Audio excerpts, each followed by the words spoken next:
Hey, I'm Emily and welcome back to my channel.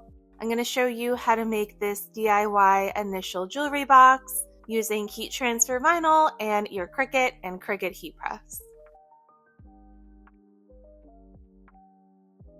First, I'm going to measure the space on top where I'm going to put my design, so that way I know how much room I'm working with and how big I want my design to be.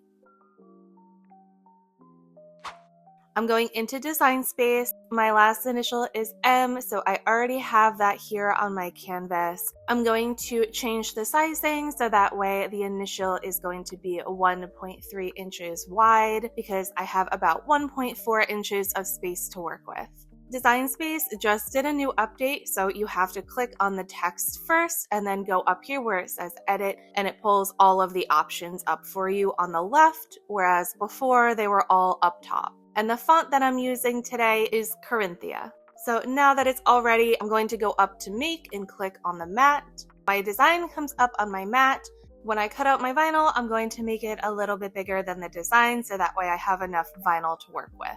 So I'm hitting continue. I'm changing the material to glitter iron-on because that's the type of vinyl that I'm using. If you're just using a regular heat transfer vinyl, you could choose everyday iron-on. When you choose your iron-on option, Design Space will automatically mirror your design for you, so there's no more forgetting to mirror your design and ruining your project. So the mirror is now turned on.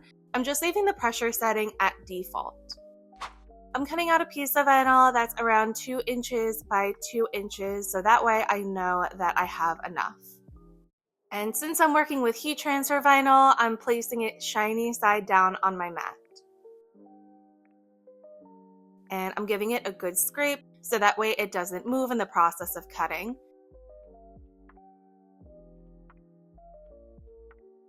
I'm inserting my mat into my CRICUT, pressing cut, and my CRICUT is cutting it out.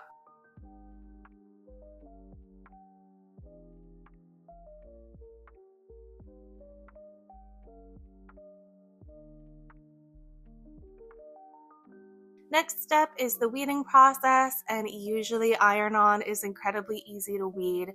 The glitter vinyl is a little bit more difficult. It doesn't stick as easily to the transfer tape, so I just had to take my weeding tool and hold down my design while I peeled the excess off to make sure that it didn't rip.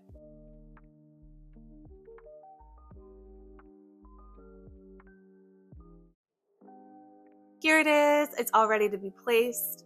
So I'm going to use my mini heat press for this project because it's a very small item and I'm not going to bring out my big heat press for it. I'm pressing the heat button twice because I'm going to use the medium heat setting with this type of vinyl. And once the light turns green, that means it's ready to be used. So now I'm just going to position the vinyl exactly where I want it. And I cut out a little piece of parchment paper, or you could use a Teflon sheet. And I'm placing that on top of my vinyl to help protect the ring box from potentially getting burnt in the process. And I'm applying firm, even pressure for a good 10 seconds, lifting it up and then applying a little bit more pressure again just to make sure that it is adhered to the box.